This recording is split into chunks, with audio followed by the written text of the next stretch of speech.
Good afternoon, people of Earth, or good morning, wherever you may hail from. I don't know. It could be still morning where you're at. In this weird world we live in. How's everybody doing? Sorry to the Facebook people.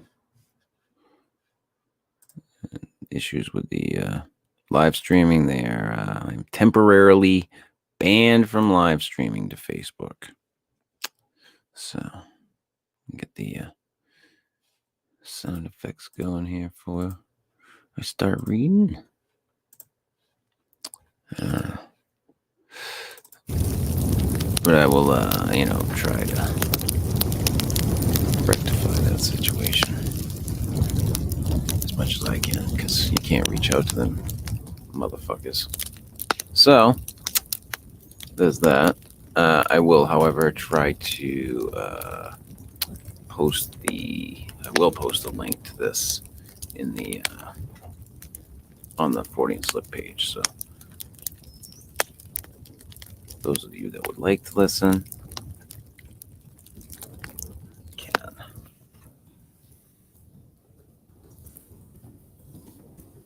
So there is that.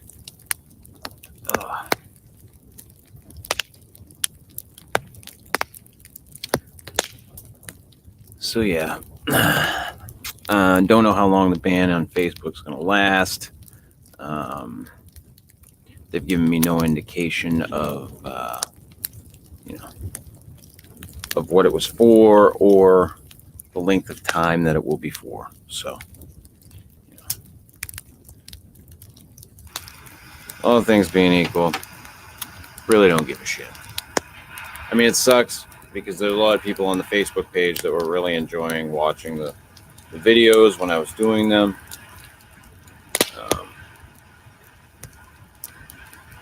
So I don't understand what they were doing, and like I said, I don't know. I don't even know what they hit me for. So it is what it is.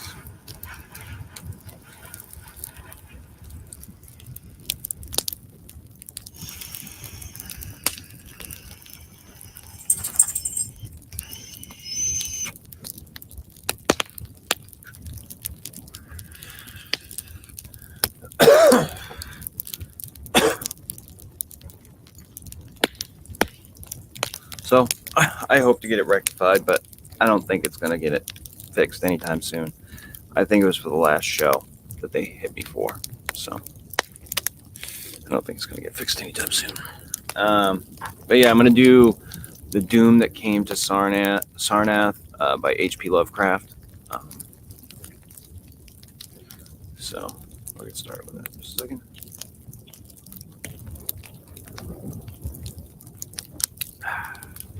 I'm going to try to do, I think, another one today. I was considering doing something a little longer format. I don't know if I want to do a 3 or 4 hour, possibly 5 hour book, but, maybe something like around an hour. We'll see. Excuse me. So, The Doom That Came to Sarnath. This was written December 3rd, 1919. First published in The Scott, number 44, June 1920, pages 90 to 98. There is in the land of Manar a vast still lake that is fed by no stream and out of which no stream flows. 10,000 years ago, there stood by its shore the mighty city of Sarnath, but Sarnath stands there no more. It is told that in the immemorial years, when the world was young, before ever the men of Sarnath came to the land of Manar, another city stood beside the lake, the gray stone city of Ib, which was old as the lake itself and peopled with beings not pleasing to behold. Very odd and ugly were these beings, as indeed are most beings of a world yet inchoate and rudely fashioned. It is written on the brick cylinders of Cadatharon that the beings of Ib were in hue as green as the lake and the mists that rise above it, and that they had bulging eyes, pouting, flabby lips, and curious ears, and were without voice, It is also written that they descended one night from the moon in a mist, they and the vast still lake and gray stone city Ib. However this may be, it is certain that they worshipped a sea-green stone idol, chiseled in the likeness of Bokrug, the great water lizard, before which they danced horribly when the moon was gibbous. And it is written in the papyrus of Ilarnek that they one day discovered fire and thereafter kindled flames on many ceremonial occasions. But not much is written of these beings, because they lived in very ancient times, and man is young and knows little of the very ancient living things. After many eons, men came to the land of Minar, dark shepherd folk with their fleecy flocks, who built Thra, Ilarnek, and Kadatheron on the winding river Eye. And certain tribes, more hardy than the rest, pushed on to the border of the lake and built Sarnath, at a spot where precious metals were found in the earth. Not far from the gray city of Ib did the wandering tribes lay the first stones of Sarnath, and at the beings of Ib they marveled greatly.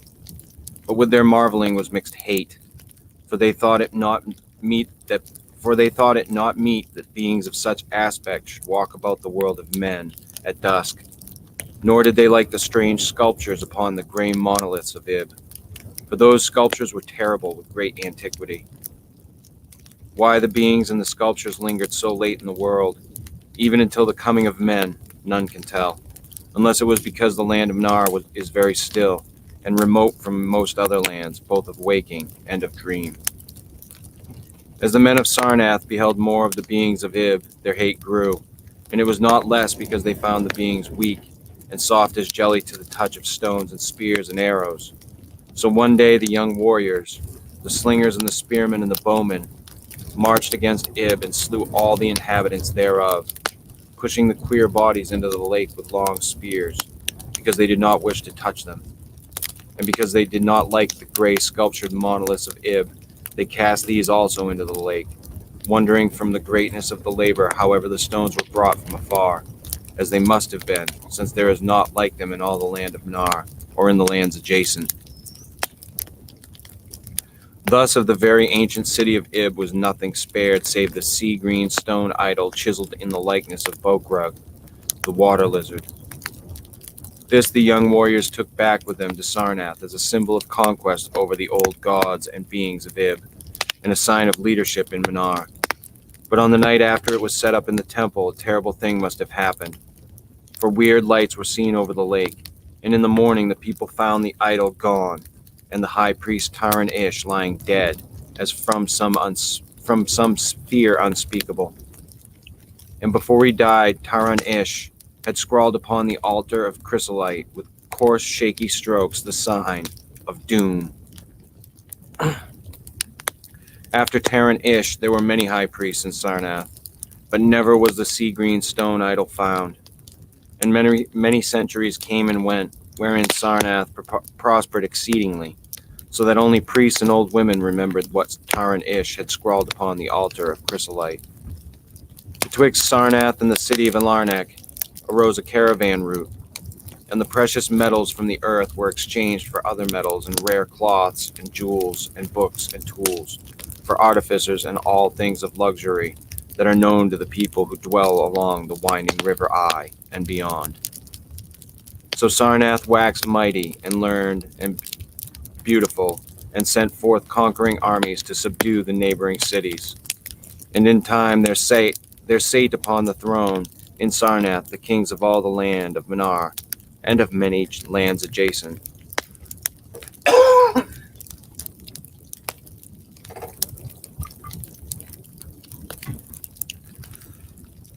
The wonder of the world and the pride of all mankind was Sarnath the Magnificent. Of polished desert quarried marble were its walls, in height 300 cubits and in breadth 75, so that chariots might pass each other as men drave them along the top. For full 500 stadia did they run, being open only on the side toward the lake, where a green stone sea wall kept back the waves that rose oddly once a year at the festival of destroying of Ib. In Sarnath were 50 streets from the lake to the gates of the caravans, and 50 more intersecting them. With onyx were they paved, save those whereon the horses and camels and elephants trod, which were paved with granite.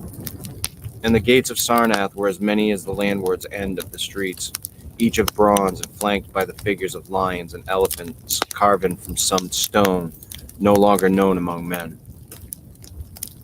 The houses of Sarnath were of glazed brick and chalcedony, each having its walled garden and crystal lakelet. With strange art were they builded, for no other city had houses like them.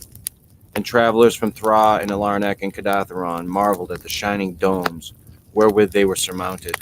But more marvelous still were the palaces and the temples, and the gardens made by Zokar, the olden king. There were many palaces, the least of which were mightier than any in Thra or Alarnak or Kadatheron. So high were they that one within might sometimes fancy himself beneath only the sky. Yet when lighted with torches dipped in the oil of Dothar, their walls shewed vast paintings of kings and armies, of a splendor at once inspiring and stupefying to the beholder. Many were pillars of the palaces, all of tinted marble, and carven into designs of surpassing beauty. And in most of the palaces the floors were mosaics of beryl and lapis lazuli, and sardonyx, and carbuncle, and other choice materials, so disposed that the beholder might fancy himself walking over beds of the rarest flowers. And there were likewise fountains which cast scented waters about in pleasing jets arranged with cunning art. Outshining all others was the palace of the kings of Mnar and of the lands adjacent. On a pair of golden crouching lions rested the throne, many steps above the gleaming floor. And it was wrought of one piece of ivory, though no man lives who knows whence so vast a piece could have come.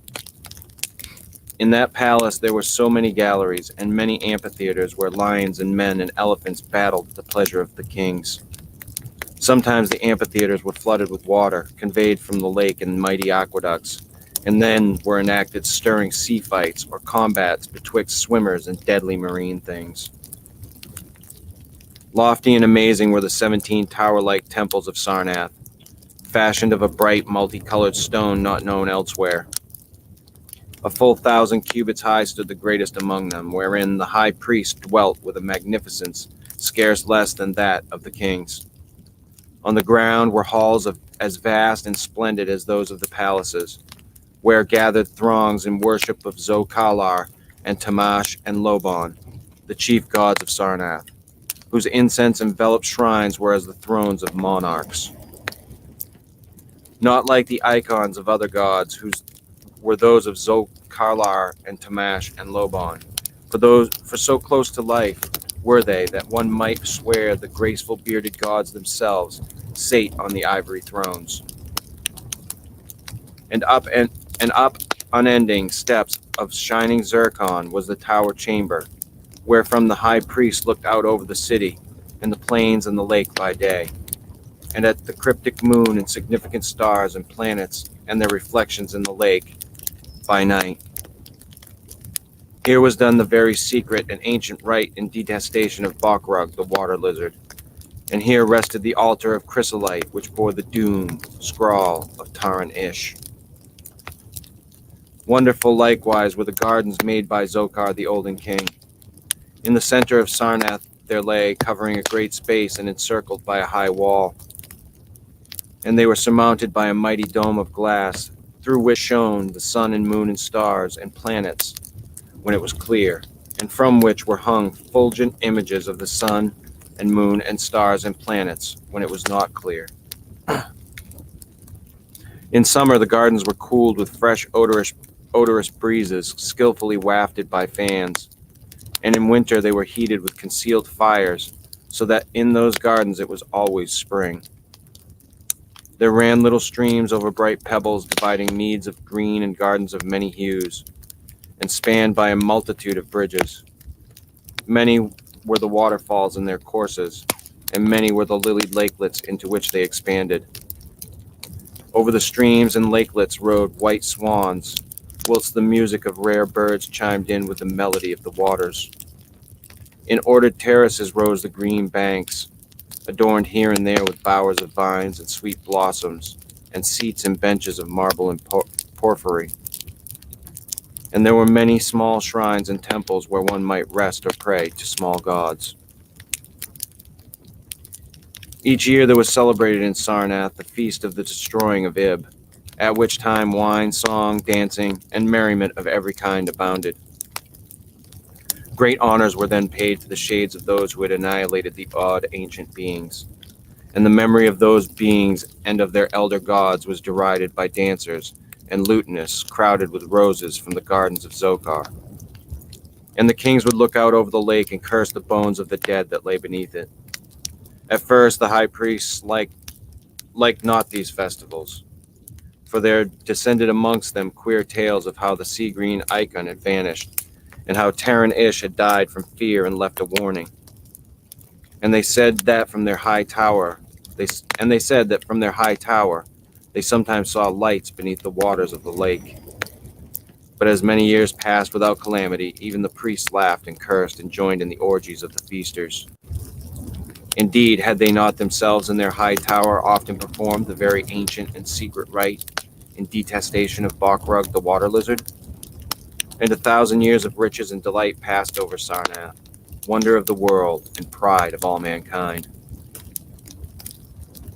Gorgeous beyond thought was the feast of the 1,000th year of the destroying of Ib.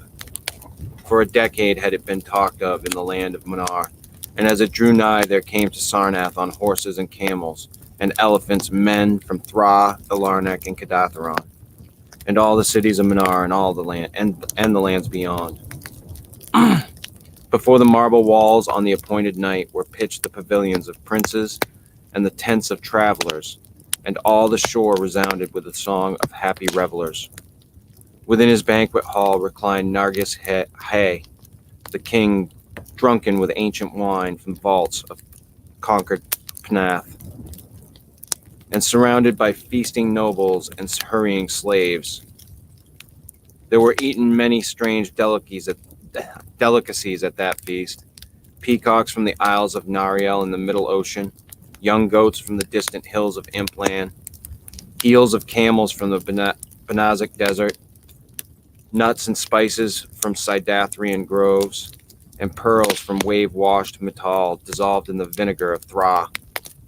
Of sauces there were an untold number, prepared by the subtlest cooks in all Manar, and suited to the palate of every feaster. But most prized of all the viands were the great fishes from the lake, each of vast size, and served up on golden platters set with rubies and diamonds. Whilst the king and his nobles feasted within the palace and viewed the crowning dish as it awaited them on golden platters, others feasted elsewhere. In the tower of the great temple the priests held revels, and in pavilions without the walls the princes of neighboring lands made merry. And it was the high priest Nika, who first saw the shadows that descended from the gibbous moon into the lake, and the damnable green mists that arose from the lake to meet the moon, and to shroud in a sinister haze the towers and the domes of fated Sarnath. Thereafter those in the towers and without the walls beheld strange lights on the water, and saw that the gray rock Akirion, which was wont to rear high above it near the shore, was almost submerged. And fear grew vaguely yet swiftly, so that the princes of Ilarnek and of Far Rockall took down and folded their tents and pavilions and departed for the river Eye, though they scarce knew the reason for their departing.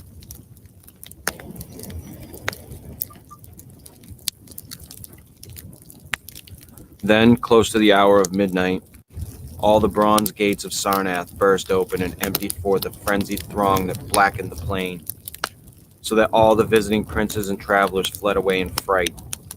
For on the faces of this throng was writ a madness born of horror unendurable, and on their tongues were words so terrible that no hearer paused for proof. Men whose eyes were wild with fear shrieked aloud of the sight within the king's banquet hall, where through the windows were seen no longer the forms of Nargis High and his nobles and slaves, but a horde of indescribable green, voiceless things with bulging eyes, pouting, flabby lips, and curious ears. things which danced horribly, bearing in their paws golden platters set with rubies and diamonds containing uncouth flames. And the princes and travelers, as they fled from the doomed city of Sarnath on horses and camels and elephants, looked again upon the mist-begetting lake and saw the gray rock Acurion was quite submerged. Through all the land of Minar and the lands adjacent spread the tales of those who had fled from Sarnath, and caravans sought that accursed city and its precious metals no more. It was long ere any traveler went thither, and even then only the brave and adventurous young men of distant Felona dared make the journey. Adventurous young men of yellow hair and blue eyes who are no kin to the men of Minar. These men indeed went to the lake to view Sarnath, but though they found the vast lake still itself and the gray rock Acurion which rears high above it near the shore, they beheld not the wonder of the world and pride of all mankind. Where once had risen walls of 300 cubits and towers, yet higher, now stretched only the marshy shore, and where once had dwelt 50 millions of men, now crawled only the detestable green water lizard. Not even the mines of precious metal remained, for doom had come to Sarnath. But half buried in the rushes was spied a curious green idol of stone, an exceedingly ancient idol coated with seaweed and chiseled in that likeness of Bokrug, the great water lizard. That idol, enshrined in the high temple at Alarnak, was subsequently worshipped beneath the gibbous moon throughout the land of Minar. And that is the end of the doom that came to Sarnath. Hope you enjoyed it, those of you that listened, and those of you that will listen. I'll have this up later on the podcast page, so it'll be available as audio only. Just search out the Fortean Slip Bedtime Stories wherever you download your podcasts, and you should be able to download it. But yeah, I will probably pop on here again today at some point and do another one of these. I don't know what, I haven't decided yet, but I was looking through some stuff, so it is a distinct possibility, probably a certainty. So until then, toodles everybody.